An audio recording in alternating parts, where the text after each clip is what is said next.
Some facts of Ramayana part 2। Hello friends, मैं pie lover उपस्थित हूँ चर्चा में। आज का विषय है वाल्मीकि रामायण के कुछ अननोन फैक्ट्स। Fact number 8। अगर श्री राम भगवान विष्णु के अवतार थे तो लक्ष्मण, भरत और शत्रुघ्न कौन थे?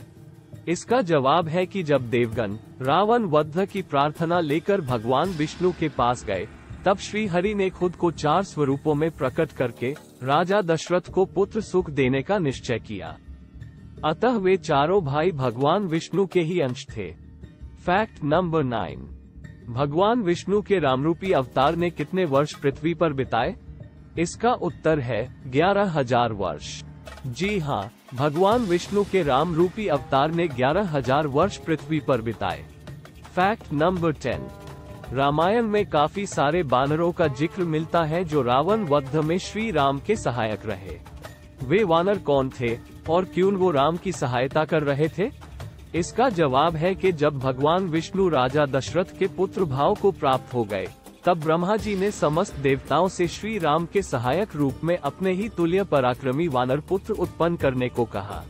भगवान ब्रह्मा के ऐसा कहने पर देवताओं ने उनकी आज्ञा स्वीकार कर रावण वध में श्री राम की सहायता हेतु वानर रूप में अनेकानेक पुत्र उत्पन्न किए। Fact number 11। क्या रामायण में एक ऐसे अस्त्र का उल्लेख है जो कि ब्रह्मास्त्र से भी ज्यादा प्रभावशाली था? इसका उत्तर है हाँ। रामायण में एक ऐसे अस्त्र का उल्लेख है जो कि ब्रह्मास्त्र से भी ज्यादा प्रभावशाली था और उसका नाम था ब्रह्मदंड। Fact number 12। भगवान शिव का धनुष मिथिला नरेश के पास कैसे आया? इसका उत्तर है देवताओं ने मिथिला नरेश अर्थात राजा जनक के पूर्व पुरुष देवरात को वह धनुष धरोहर के रूप में दिया था। Fact number 13। भगवान श्री राम द्वारा धनुष उठाने का प्रसंग कैसे आया? इसका उत्तर है विश्वामित्र जी की आज्ञा से राजा जनक ने भगवान राम और लक्ष्मण को दिखलाने के लिए उस दिव्य धनुष को ले आने का आदेश दिया। वह धनुष 8 पहियों वाली लोहे की बहुत बड़ी संदूक में रखा गया था।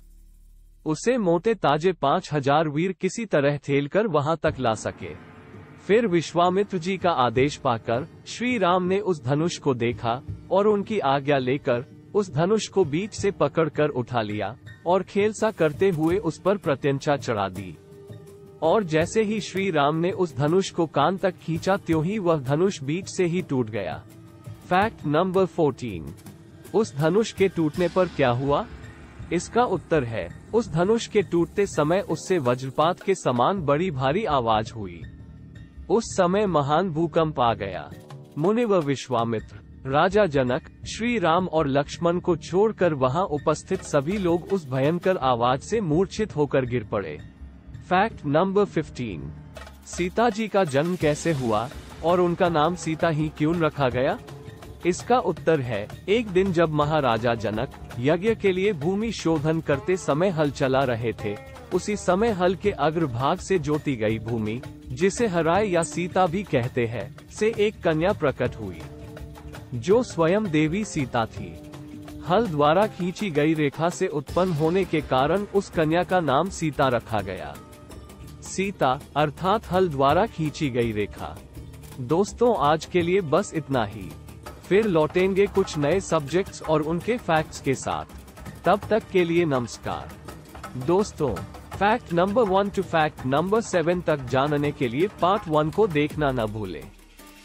अगर आपको ये वीडियो पसंद आया है तो इसे लाइक और शेयर कर दीजिए, जिससे दूसरों को भी ये जानकारी मिल जाए। और जाते जाते मेरे चैनल को सब्सक्राइब करना मत भूलिएगा। नमस्कार।